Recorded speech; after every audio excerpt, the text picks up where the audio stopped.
हम लोगों ने प्लांट्स के होमियोस्टेसिस के बारे में पढ़ा कि प्लांट किस तरह से अपनी एक्सटर्नल और इंटरनल जो बॉडी टेम्परेचर एक्सटर्नल और बॉडी इंटरनल जो उनका इन्वायरमेंट होता है उसमें किस तरह से इक्विलिब्रियम कायम रखते हैं कि जितनी भी एक्सेस उनके पास अमाउंट ऑफ जितने वेस्ट प्रोडक्ट्स होते हैं वो किस तरीके से रिमूव आउट हो जाते हैं उनकी बॉडी से।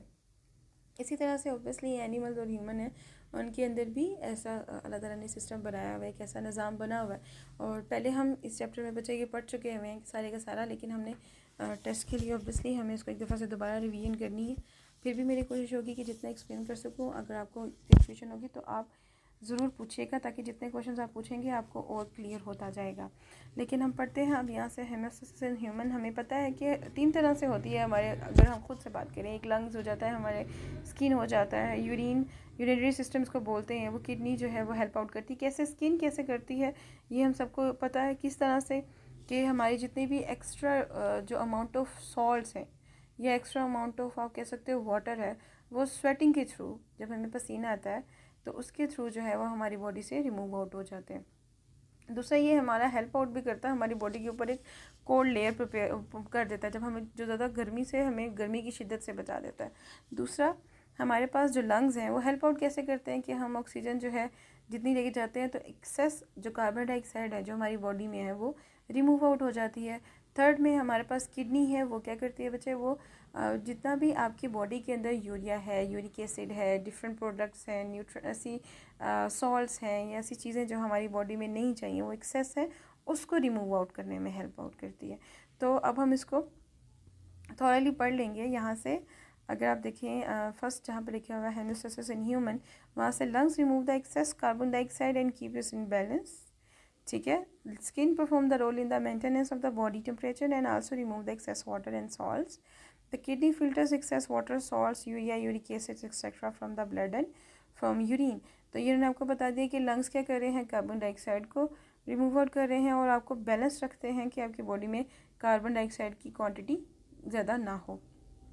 ऐसी स्किन है वो आपकी बॉडी की टेम्परेचर को मेंटेन करने में, एक्सेस वाटर को रिमूव आउट करने में और सॉल्ट को रिमूव आउट करने में हेल्प करती है। इसी तरह से जो किडनी है वो एक्सेस वाटर को, सॉल्ट को, यूरिया, यूरिक एसिड को, सब को उठाती है आपके ब्लड से। जितना भी हम खाना खाते हैं obviously it changes into blood, तो ब्लड से सारे का सारा लेकर वो अपना कन्वर्ट जो हमारे ब्लड में हो जाता है, हमारे ब्लड में सारी चीज़ें ऐड होती हैं ऑब्वियसली, तो उसको इकट्ठा करती है और फिर किडनी जो है उसको चेंज कर देती है इनटू यूरिन। तो वो हमारे पास वेस्ट प्रोडक्ट होता है और उसको हम एक्सक्रीट आउट कर देते हैं अपनी बॉडी से। स्किन में अगर हम पढ़ें तब हम इसको थोड़ा पढ़ेंगे, स्किन है, फिर हम पढ़ेंगे लंग्स के बारे में, किडनीज़ के बारे में। तो पहले स्किन के बारे में पढ़ लेते हैं। आपको पता है स्किन जो है वो 2 लेयर्स पर मुश्तमिल होती है। एक हम बोलते हैं एपिडर्मिस जिसको आउटर लेयर बोलते हैं, और फिर होती है डर्मिस जिसको इनर लेयर बोलते हैं। आउटर लेयर को बोलें तो आउटर लेयर अगर आप अपनी स्किन के ऊपर की तरफ देखें तो आपको पता होगा कि ना तो इसमें ब्लड हो रहा है, ब्लड वेसल्स हैं ना, और ना ही इस तरह से कोई और अंडर ऑयली ग्लैंड्स हैं। हाँ, इसकी डर्मिस के अंदर the dermis is the inner layer containing the blood vessels, sensory nerve endings, sweat, oil glands, hairs and fat cells. Skin performs important in the regulation of the body temperature, और ये एक आपकी body के temperature को regulate करने में बड़ा help out करती है, और वो आपकी बॉडी को इंसुलेट करती है जो फैट सेल्स आपकी बॉडी के जो डर्मिस के नीचे लेयर में पाए जाते हैं। तो यहाँ इसी तरह से आपको गूज बम्स भी आते हैं जिसको हम कहते हैं रोगंडे खड़े हो जाना। जब आपकी स्किन में आप देखो एक बिल्कुल हॉट एयर का एक ब्लैंकेट बनता है और जब ठंड एकदम से लगती है तो आपकी जो हाथों के और लेग्स के जो बाल हैं आपको लगता है बिल्कुल खड़े हो गए हैं। तो ये भी इसका एक जो है वो इशारा होता है ये करने का कि वो एक जो थिंक आपके पास ब्लैंकेट है कि वो है। नेक्स्ट अगर हम पढ़ें तो similarly skin help in the providing cooling effect also. Sweating जब होती है आपको तो आपने देखा होगा एक ठंडा, आपको ठंडक का एहसास होता है। तो ये भी अल्लाह ताला की कुदरत है कि जब बहुत गर्मियाँ होती हैं, खुदा ना खास्ता अगर पसीना ना आए तो हो सकता है आपका बॉडी टेम्परेचर जो है वो बहुत ज़्यादा, इंटरनल बॉडी टेम्परेचर बहुत ज़्यादा हो जाए, क्योंकि एक्सटर्नल बहुत ज़्यादा होता है। क्योंकि ऑब्वियसली आपकी एक्सटर्नल जो इन्वायरमेंट है वो आप पे कहीं ना कहीं तो इफेक्ट होता है। तो जब आपको स्वेटिंग होती है, पसीना आता है, तो आपकी जो बॉडी के ऊपर एक वाटर की लेयर जो बन जाती है वो आपको ठंडक का एहसास दिलाती है।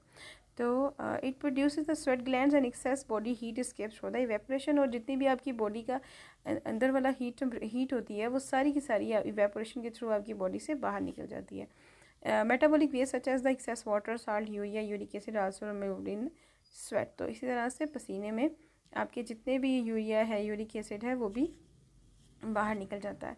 लंग्स में हम ऑब्वियसली जो लास्ट चैप्टर हमने पढ़ा है गैसेस एक्सचेंज का, तो गैसेस एक्सचेंज का भी आपका टेस्ट भी हुआ है रिसेंटली। तो जब हमने उसके अंदर यही पढ़ा था कि किस तरीके से गैस जो है वो, सॉरी, ऑक्सीजन जो है वो ऐड होती है और कार्बन डाइऑक्साइड जो है रिमूव आउट होती है हमारे लंग से, और किस तरह से ये पूरा प्रोसेस होता है। तो यहाँ तक आप लोग पढ़ चुके हुए हैं। अब नेक्स्ट टॉपिक में हम यूरिनरी सिस्टम पढ़ेंगे इंशाल्लाह ह्यूमंस का।